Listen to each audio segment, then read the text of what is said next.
Bienvenue à cette nouvelle session d'information sur A30 Télévision. Voici les principaux titres.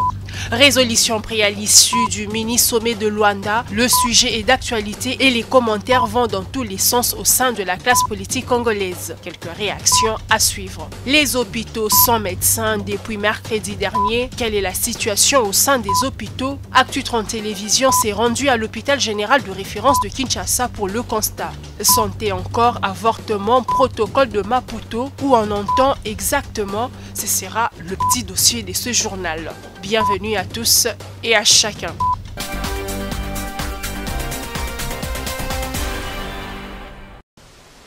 Une rencontre décisive qui devrait marquer un tournant dans le cycle infernal de violence qui meurtrit les populations de l'Est de la République démocratique du Congo. La tripartite de Luanda sur la situation sécuritaire à l'Est de la RDC s'est terminée ce mercredi soir par l'établissement d'une feuille de route sur le processus de pacification de la région Est de la RDC. Tout commence par une rencontre à trois entre les présidents Joao Lourenço, Félix-Antoine Tshisekedi Tshilombo et Paul Kagame. Pas de communiqué final, mais un point de presse commun des trois présidents et une volonté commune affichée de faire baisser la tension entre les deux voisins. L'objectif central étant de restaurer la confiance perdue entre Kinshasa et Kigali par l'instauration d'un dialogue et d'une concertation permanente établie sous l'égide de la CIRGL et du processus de Nairobi dans le cadre de la Communauté d'Afrique de l'Est. Concrètement, cela se fera graduellement via l'application de la feuille de route qui permettra au final, si chacun respecte vraiment ses engagements, de réchauffer les relations politiques, diplomatiques et économiques entre le Rwanda et la République démocratique du Congo. Mini-sommet de Luanda clôturé, les réactions vont dans bien deux sens. Les conclusions de la tripartite sont vues par chacun à sa façon. Du côté du PPRD, parti d'opposition, on parle d'un rendez-vous manqué pour Kinshasa qui encore n'a pas su et pu faire entendre sa voix et s'attirer la solidarité des autres. Et pour les dire, Papi Mbaou, secrétaire national adjoint en charge de la mobilisation et de la propagande, n'y va pas par le dos de la cuillère. Moi, je pense que M. Tshilombo a échoué diplomatiquement sur toute la ligne parce qu'il était incapable de dire à Kagame en face de lui que non, c'est toi l'agresseur. Parce qu'aujourd'hui, il était important d'expliquer à Kagame que c'est toi qui nous agresses et c'est toi qui es en train de soutenir les M23.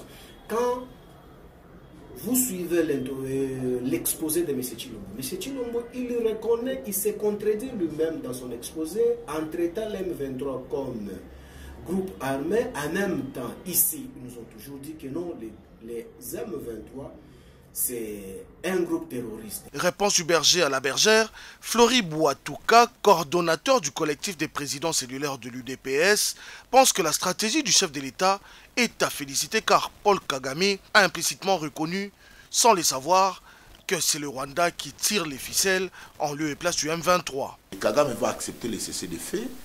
Puisqu'il ne reconnaît pas qu'il est derrière le M23, mais comment il accepte les cessez-le-feu? Et Kagame va accepter de mettre fin à l'exploitation illégale des minéraux, puisqu'il n'est pas inclus, comment il accepte cela?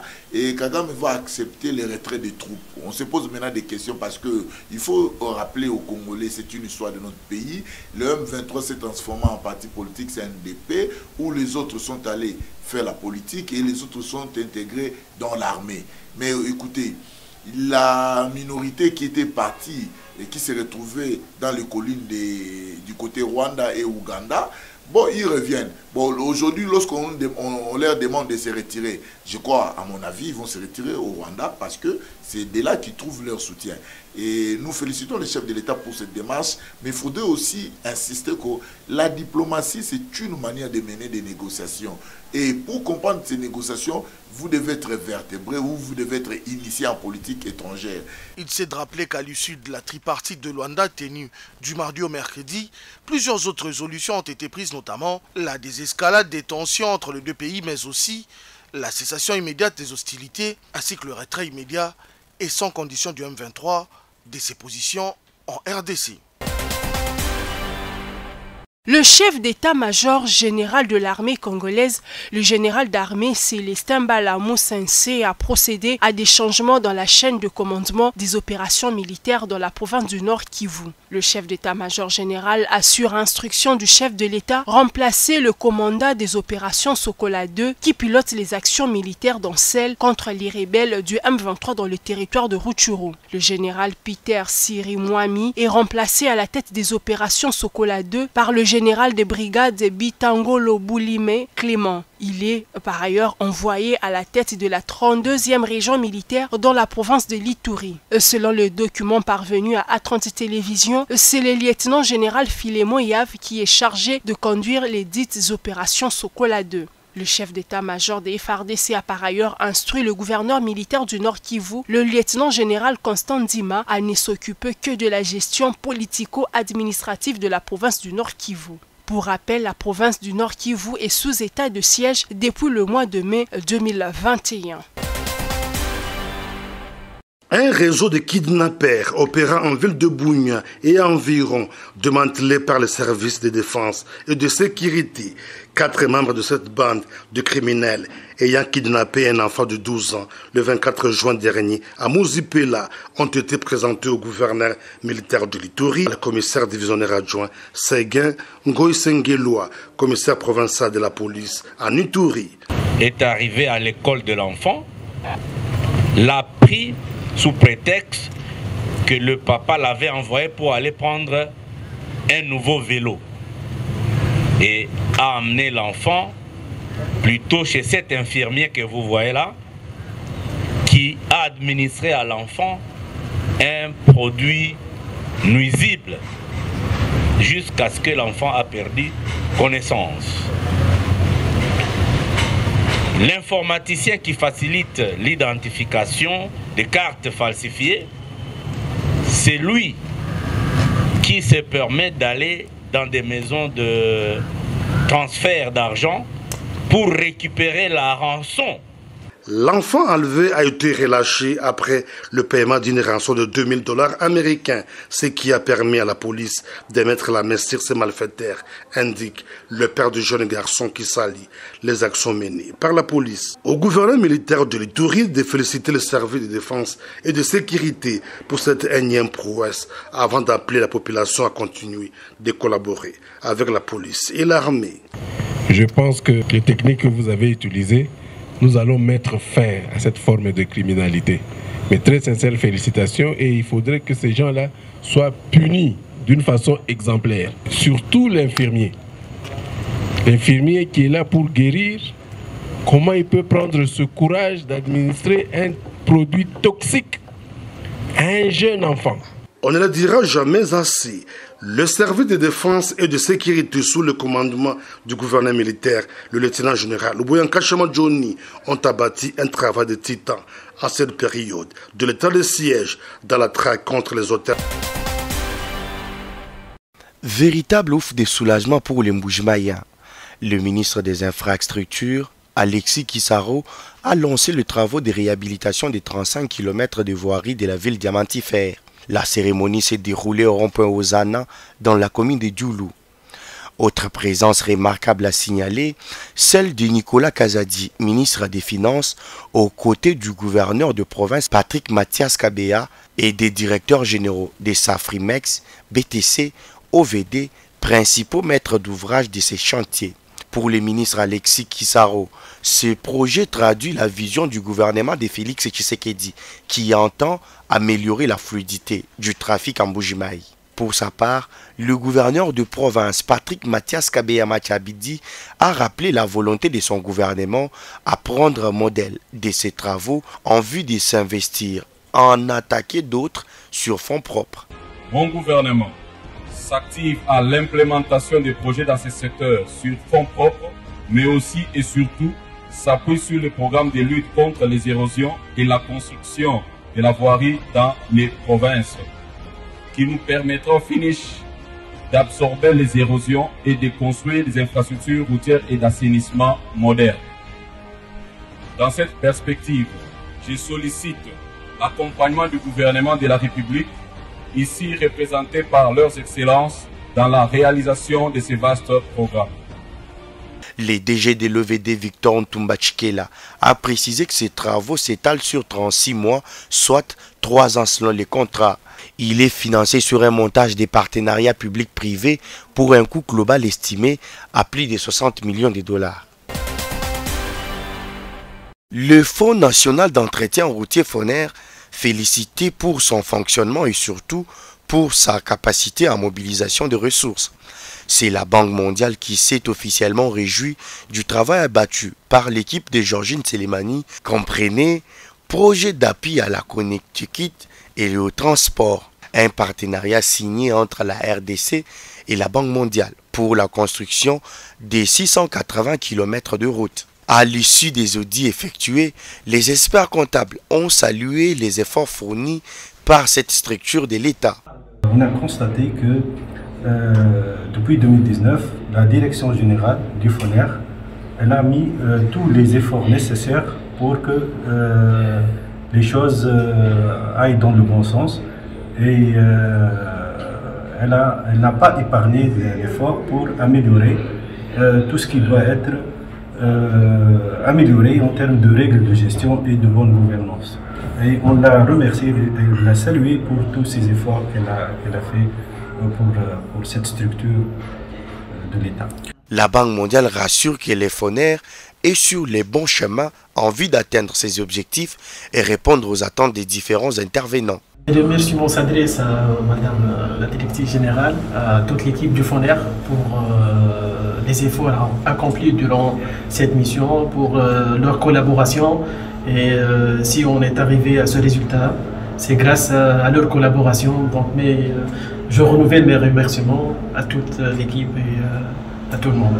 Pour la petite histoire, le projet Pacte est mis en place pour rendre possible la création de routes sur l'axe Mbujima et Kabinda Luebo, Butembo Kanyabayonga pour un financement d'1,5 milliard de dollars. C'est depuis mercredi que les médecins du secteur public ont déclenché, comme annoncé, leur mouvement de grève dans tous les hôpitaux publics de l'État. À l'hôpital général de référence de Kinshasa, ex-Mamayemo, la grève est effective.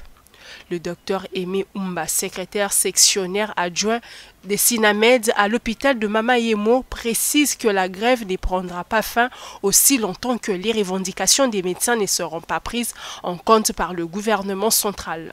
Je demande simplement au gouvernement de pouvoir respecter les accords que nous avons signés. Parce qu'à l'heure actuelle, nous ne voulons plus tolérer qu'un médecin soit un journalier permanent de la République. Pour nous, on trouve que c'est aberrant. Un médecin doit mériter une place de responsabilité dans ce pays. Parce que c'est un pays qui égorge beaucoup d'atouts. D'où nous voulions aussi protéger la vie de nos malades. Si le gouvernement ne veut pas bien nous payer, alors qu'est-ce que vous voulez qu'on fasse? Que les médecins se prennent eux-mêmes en charge.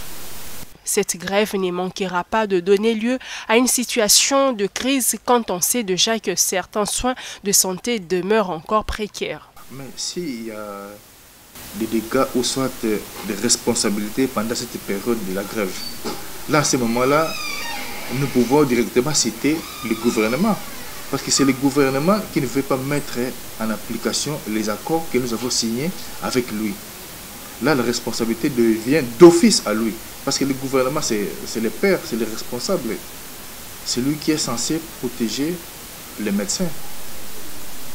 Un service minimum est tout de même maintenu pour les cas d'urgence. Ils sont une dizaine de journalistes à avoir été sensibilisés aux questions liées à l'avortement, la santé sexuelle et reproductive. Organisé à l'initiative du réseau du journaliste sur la santé sexuelle et reproductive avec l'appui des Marie Stop International, la formation vise à mettre à la disposition des journalistes des informations factuelles sur l'avortement sécurisé, mais aussi les risques que courent certaines femmes. Après une séance de partage d'expériences entre participants sur les méfaits de l'avortement clandestin, l'avocat général près la cour militaire a été invité pour apporter son expertise et sur les conditions dans lesquelles l'on peut pratiquer l'avortement, suivant le protocole de Maputo. Il s'agit notamment des cas de viol, inceste, agression sexuelle, grossesse mettant en danger la santé physique et mentale de la femme. D'après les statistiques fournies par l'Organisation mondiale de la santé, environ 37 millions d'avortements provoqués ont lieu chaque année dans le monde. 6 grossesses non désirées sur 10 et 3 grossesses sur 10 se sont terminées par un avortement provoqué. Il s'appelle Jean-Claude Moulenda. Ici, tout le monde l'appelle affectueusement docteur. Médecin de son état, Dr Jean-Claude Moulenda est le représentant pays de IPAS, une ONG internationale qui lutte et accompagne les efforts fournis en termes de la promotion des libertés des femmes et jeunes filles en matière de reproduction et de sexualité. La question de l'avortement relancée depuis peu à partir de la Cour suprême des États-Unis, loin d'être une affaire purement américaine et ou de l'Occident, touche bel et bien la RDC et continue à soulever encore bien d'autres interrogations. Il y a les aspects liés aux violences sexuelles et basées sur le genre. Et on en a beaucoup parlé. À un moment donné, on a qualifié la RDC de capitale mondiale de viol, ce qui n'est pas toujours vrai. Mais il y a eu beaucoup de cas de viols rapportés. Et les viols sont une des causes des grossesses que les femmes n'ont pas souhaitées. Parce qu'elles sont prises par force par des personnes parfois inconnues. Et ces grossesses non souhaitées aboutissent généralement à des demandes d'avortement. Et lorsque les femmes recourent à des avortements qui ne sont pas sécurisés, il y a risque pour la femme de perdre la vie ou de perdre sa capacité reproductive. La situation étant particulière, il faut bien essayer de bouger les lignes, avis du docteur Jean-Claude Moulenda. Aujourd'hui, la mortalité maternelle en RDC est parmi les plus élevées au monde. Et elle constitue, et la deuxième cause de cette mortalité, ce sont les avortements clandestins.